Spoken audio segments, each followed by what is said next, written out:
If you want to be wise, you're going to have to make a choice. Not a one-time choice, but a choice you make day to day, hour to hour, moment to moment. If you want wisdom, you have to make a choice. So today we're going to think about the choice of wisdom. We began our series a couple of weeks ago by looking at the beginning of wisdom. The book of Proverbs opens by telling us that wisdom is about living well, doing everyday life well in God's world. We saw that the beginning or foundation of the good life is the fear of the Lord, recognizing God as God and living in His world according to the way He has ordered it. That's why wisdom is not just intellectual and practical, but also ethical and spiritual. We find that the book of Proverbs uses the ideas of wisdom, righteousness, and godliness almost interchangeably. The beginning of wisdom is recognizing God as God. Then last week we looked at the goal of wisdom, the formation of our character. Being wise isn't just about what we do, it's also about who we are. A life shaped by wisdom is important because wisdom and folly have consequences. That's how God has designed the world. We'll find that again and again as we read through the book of Proverbs and hear about the positive consequences of wisdom and the negative consequences of folly. If you live working with the grain of the universe, things tend to go smoothly. If you live rubbing against the grain, you tend to get splinters. Which way do you want to live? Those of you who are old enough and have been in Australia for long enough might remember this. Brian told me, Brian told me, Brian told me so. I know everything I need to know 'cause Brian told me so. When I was a child, that was the jingle for Channel 9 News. If you can remember it, I want you to stop singing the tune right now. Stop that. Who is this Brian? As a Melbourne boy, I thought instantly of Brian Naylor. If you were in Sydney, you thought of Brian Henderson. The two Brians were the anchors of Channel 9 News in Australia's largest cities, and the jingle presented them as trustworthy sources of knowledge, voices to listen to. Which news should you listen to? The news that Brian tells you. Choosing the channel for your nightly news is a choice about whose voice to listen to. It is also the choice of wisdom, whose voice to listen to. That choice frames the introduction to the book in chapters 1 to 9, and in our two readings today from chapter 1 and chapter 9 respectively, we hear different voices calling to us. After the prologue in chapter 1 verses 1 to 7, the next words we read are these. Listen, my son, to your father's instruction, and do not forsake your mother's teaching. They are a garland to grace your head, and a chain to adorn your neck. Listen to your parents. Here your parents represent wisdom, but there are other voices you should ignore. My son, if sinful men entice you, do not give in to them. If they say, come along with us, let's lie in wait for innocent blood, let's ambush some harmless soul, let's swallow them alive like the grave and whole, like those who go down to the pit. We will get all sorts of valuable things and fill our houses with plunder. Cast lots with us, we will all share the loot. My son, do not go along with them. Why not? Well, they may offer the enticements of power, greed, and camaraderie, but ill-gotten gain will take away the lives of those who get it. Have you ever done that? Followed friends or would-be friends into doing something that turned out to be harmful? What voices are you listening to in life? For news on the pandemic, Do you listen to trustworthy sources or random internet conspiracies? When you think about your lifestyle, do you listen to voices that encourage contentment or dissatisfaction?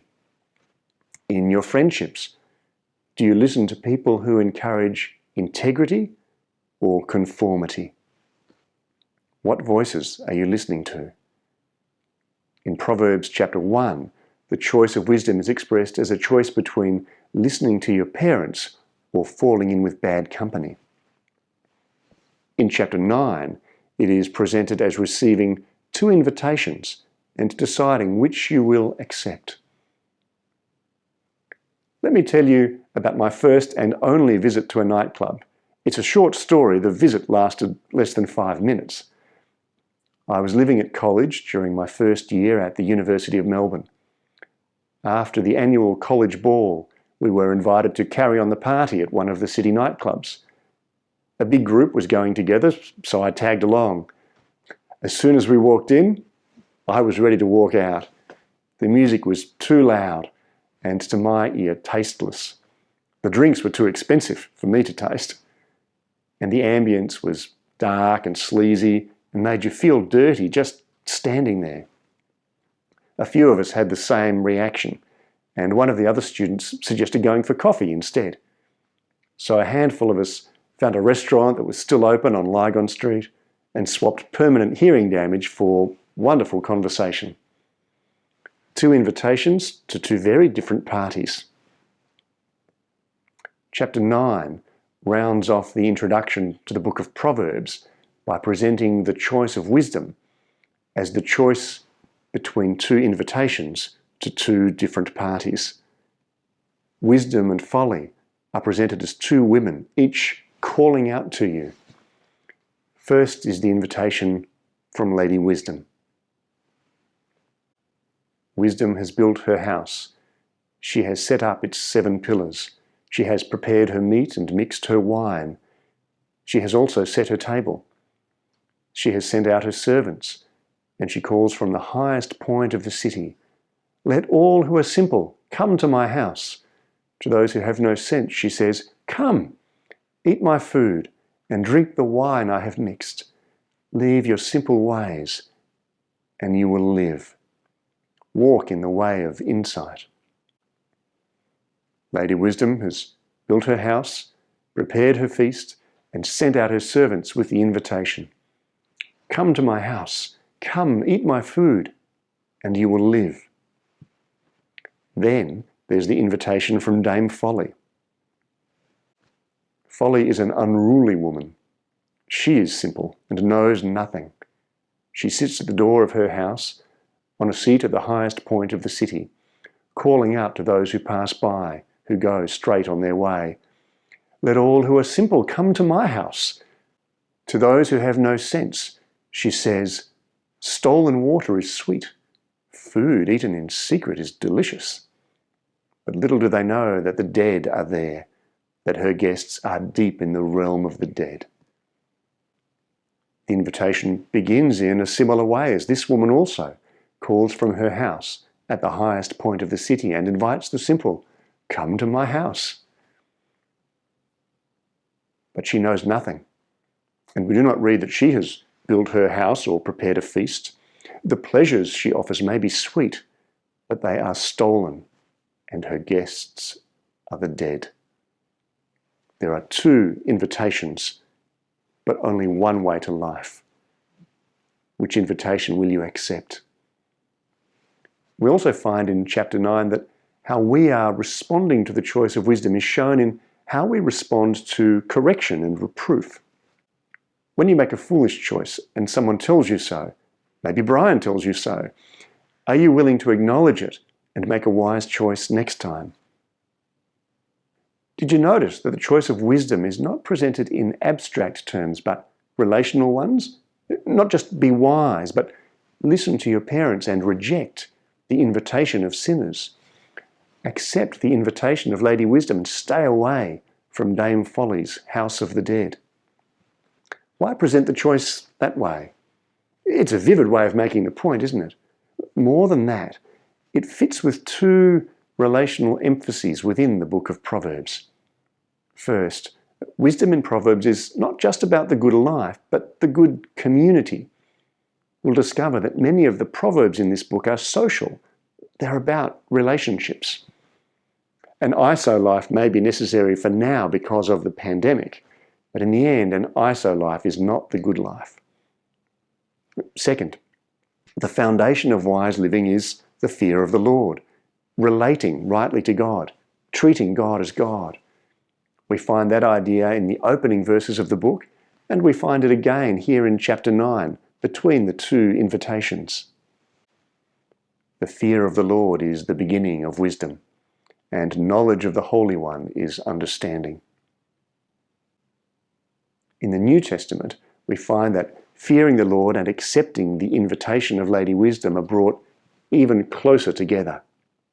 When we read the whole Bible, we find that wisdom is personified not only in the fictional character of Lady Wisdom, but also and ultimately in the real person of Jesus Christ, who is described as the very wisdom of God.